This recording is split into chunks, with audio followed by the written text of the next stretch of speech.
Hello, everyone. Welcome back to another edition of the Benchwarmer Sports podcast. I'm Raffi, joined by Davian. Now, Davian, here's a guy who has been doing a lot of sports talking over the past couple months, really locked in with his Benchwarmer Sports podcast.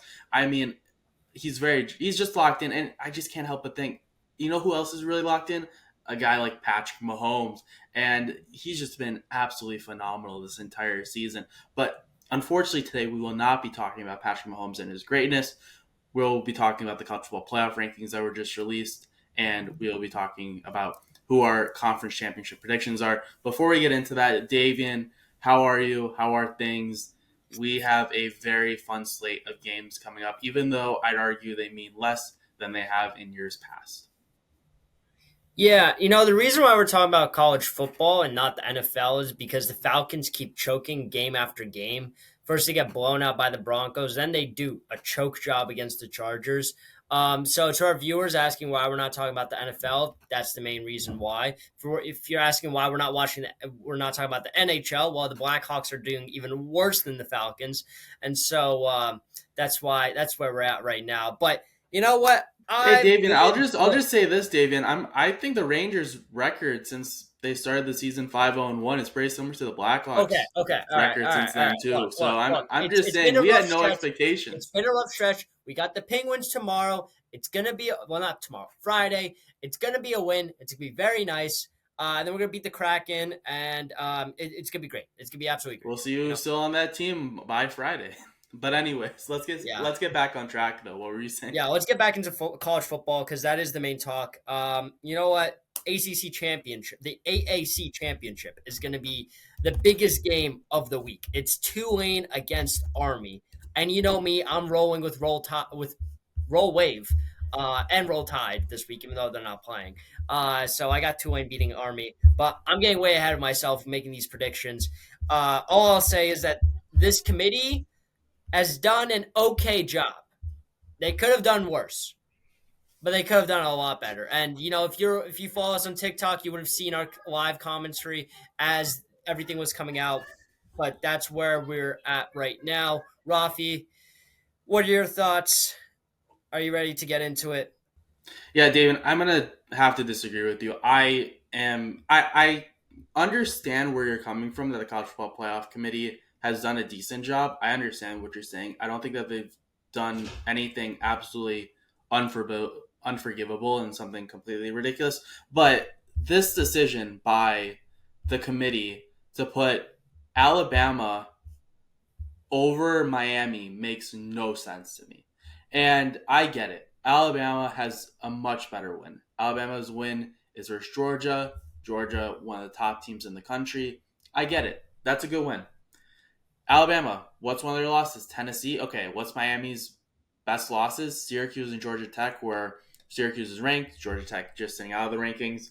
But it makes no sense to me that the committee decided, okay, Ole Miss and South Carolina in essentially the same circumstances. Ole Miss especially. Ole Miss also beat Georgia earlier in the year. They put Ole Miss behind Miami, but they put Bama in front of Miami.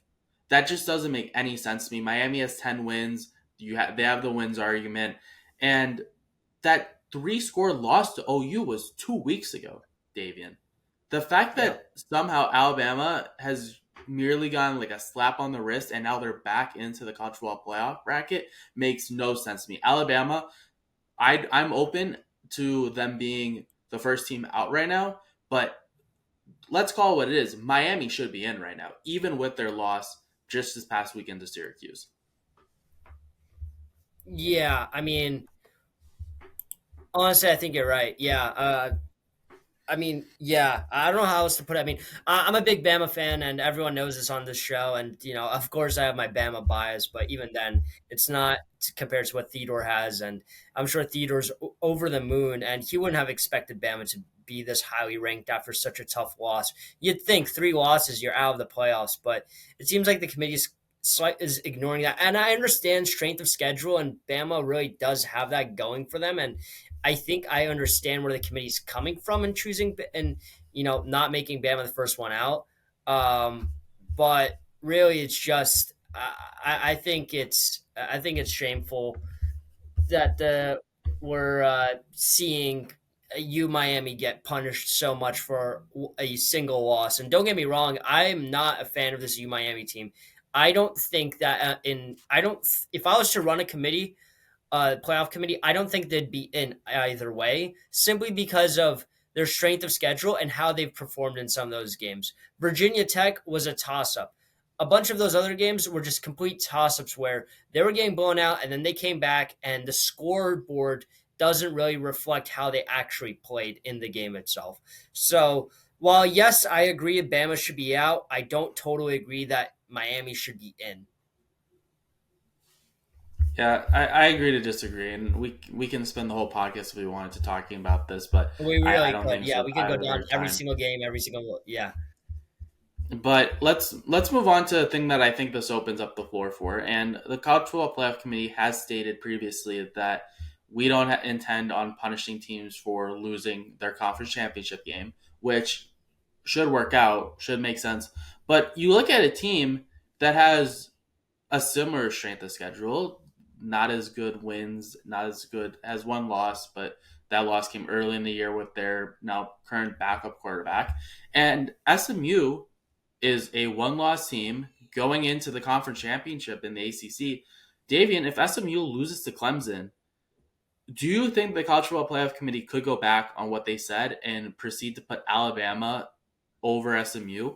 Do you think that's possible? Because the way that this Miami Alabama decision was, I don't know if they have two decisions now. Do they go with this decision of, okay, if an ACC team goes with two losses, we're picking Alabama ahead of them, or are they choosing the route of, okay, SMU's loss was in the ACC championship game, Alabama was not in their SEC conference championship game, so we should not be punishing SMU that much by dropping them below Alabama. Do you think SMU's spot is safe right now? Is what I'm essentially asking you, because Yeah, I think I mean, they should be. I think it is because at the end of the day, like SMU lost to a BYU team, which up to this week was considered a playoff team, right? So I think in terms of strength of schedule is what I mean. Look, in terms of strength of schedule, you could talk about that.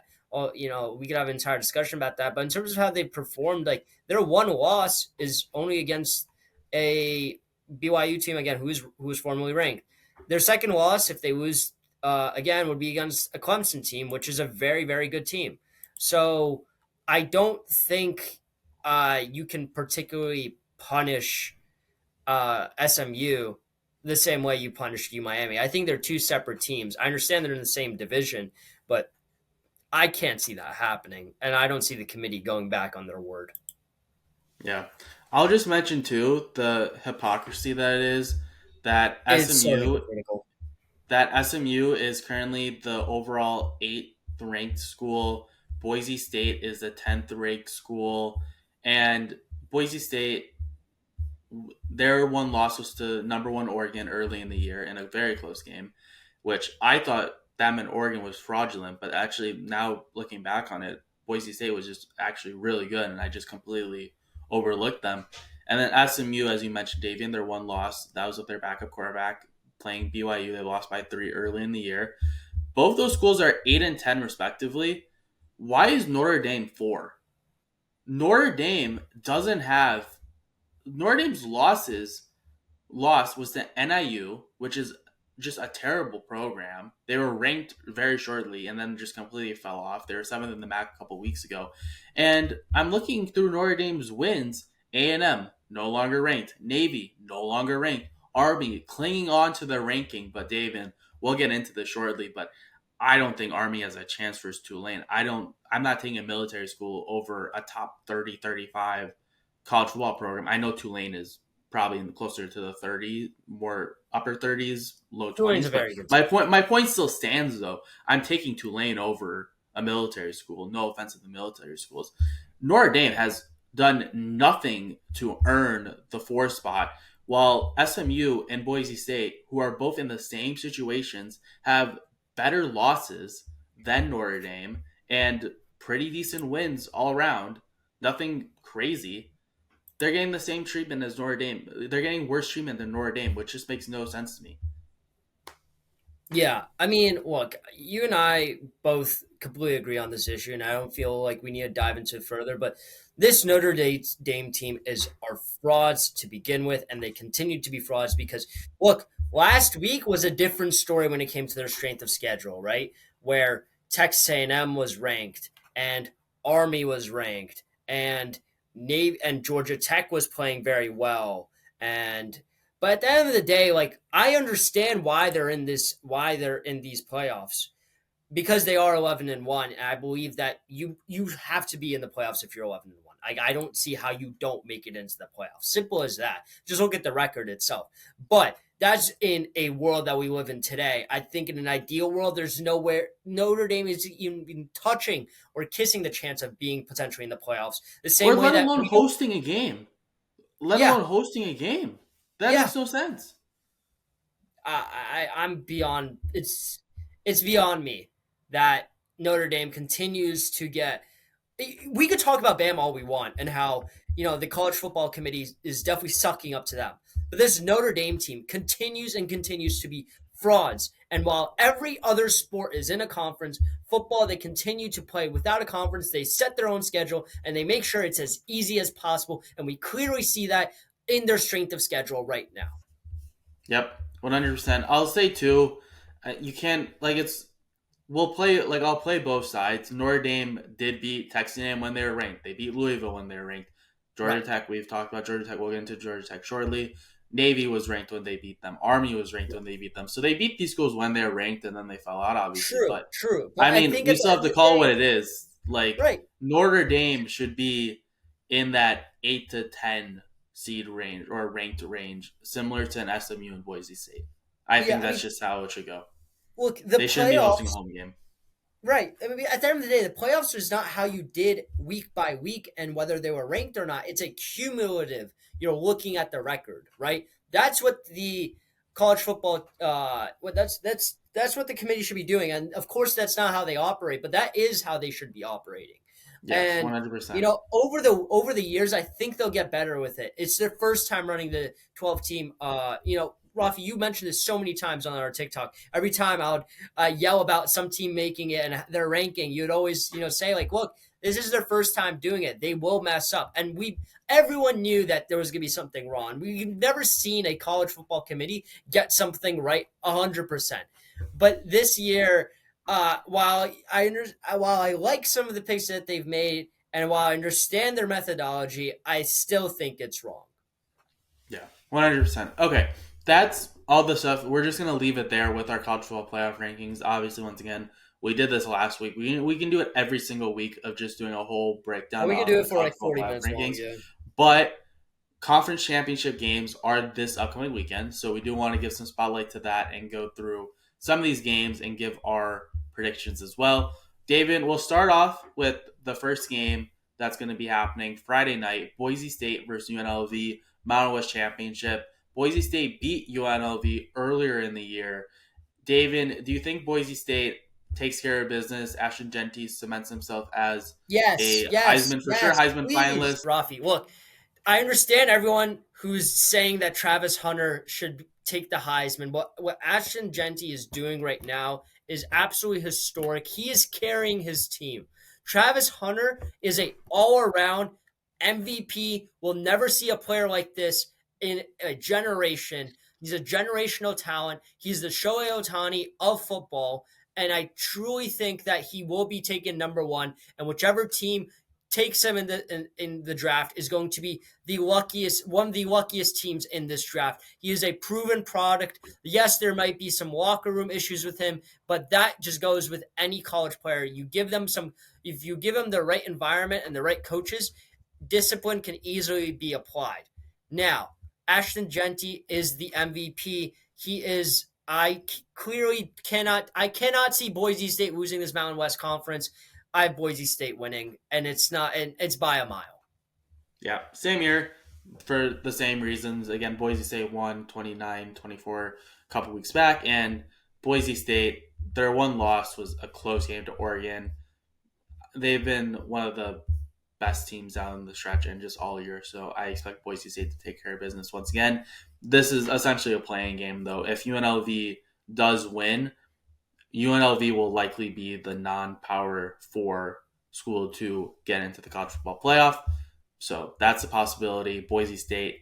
Then you get into the whole argument again of does Boise State get in to a team that they beat previously and now is going to be higher ranked now in the college football playoff. But again, we'll leave it to what we said earlier. Another game to keep an eye out on, especially if UNLV does beat Boise State, is a school that has two losses in their conference and could be a two-loss conference champion and could be chosen over a team like UNLV potentially if they were to pull off an upset over Boise State. And that is Davian, one of the many schools you support, similar to Rutgers, Alabama, Tulane. And they'll be taking on Army. We talked about this game a little bit earlier. You obviously have your opinion, so I'll give it to you and your thoughts that you expressed earlier. But I have Tulane again. Just the military schools, they have been really solid this year. Army Navy in 2 weeks is going to be a fantastic game. I'm very excited to watch that. This is the best that these two schools have been in a while. But I I just gotta lean on the more I guess like modern day, I guess, style of football, and I just think Tulane is gonna take care of business versus Army. Yeah, I mean, look, this Army team, they're old school. They play well with the system that they have, and they're ranked for a reason. Don't get me wrong. And there's a reason why Tulane's not ranked as well. But I think this Tulane team all around is a far better team. This is a team that just a week ago was going for the playoffs until their embarrassing loss to Memphis. I got Tulane beating Army. They're coming back. They want to show the world that they're still roll wave. They're still a team, and they're here to play, and that's why I got Tulane beating Army. But Yeah. Army Navy game is going to be a completely different story, and I can't wait to make my predictions on that game.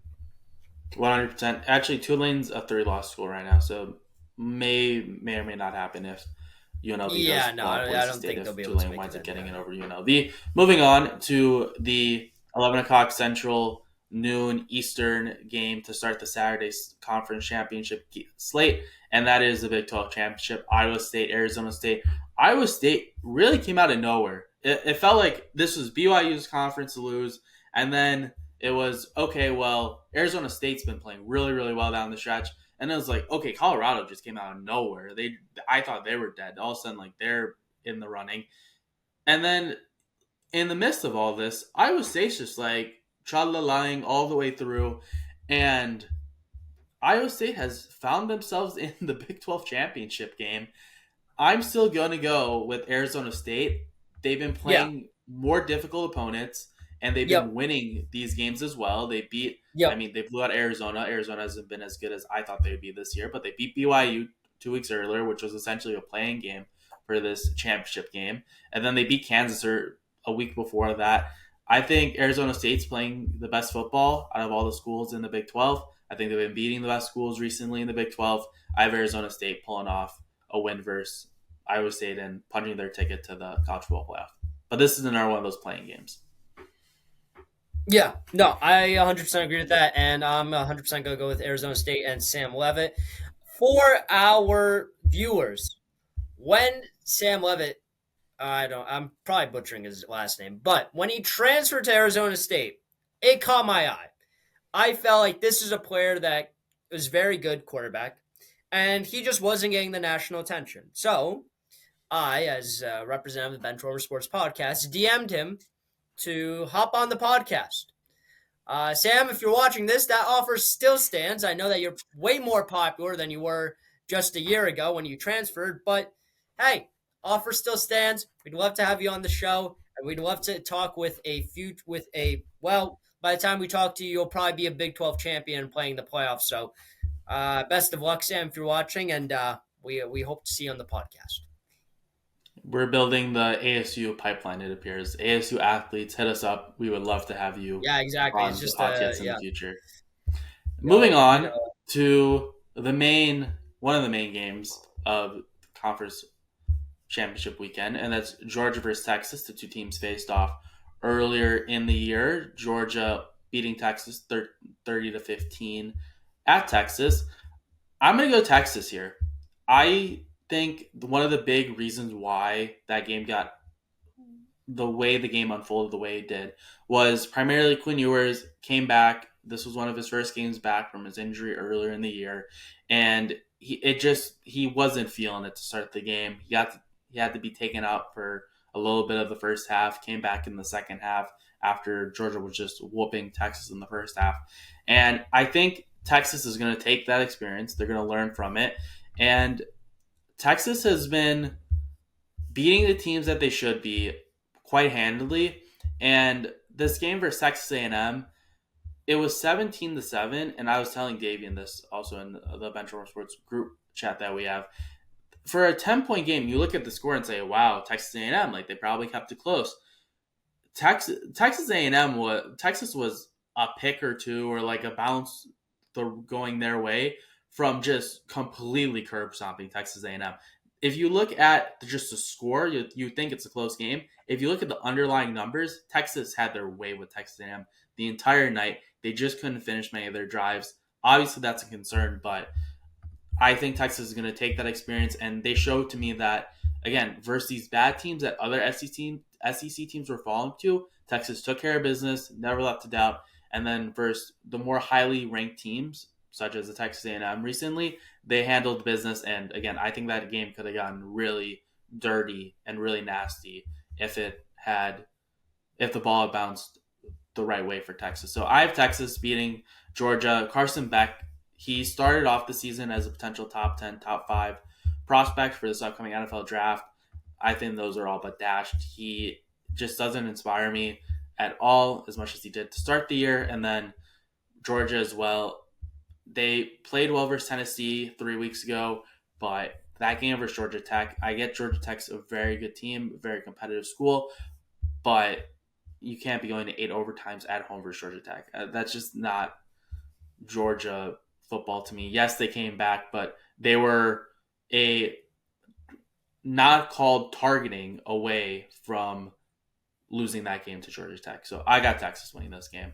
I have Georgia on fraudulent alert personally. Yeah, I understand the fraudulent alerts against Georgia. I understand it all, Rafi. But I'm not giving up on Carson Beck, and I think he has so much weight on his shoulder now to prove the world wrong. This is do or die for him. This is his career on the line, right? He loses this game, yeah, they go to the playoffs, but it doesn't have the same meaning. Even if they win the championship, they'll always remember Carson Beck faltering at the end of the season. And this is where his comeback needs to start. And it needs to start with this game. And I think with what Georgia has on the line with this game relative to Texas, I see Georgia coming out on top.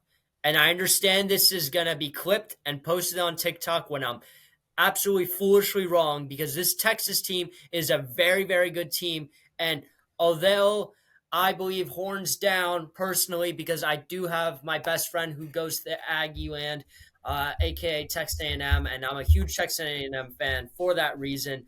Texas A&M did not play well, and Texas really showed it to them. And the scoreboard again does not show it. So if you're a viewer and you're seeing that scoreboard of what was it, 17-7 final? Correct, Rafi? 17-7. Again, as I said, look at the yards. Look at the Look time at of the yards. possession. Look at the It stats, was people. not close. It was not a close game whatsoever. But give me Georgia in this game. Give me Georgia winning the SEC.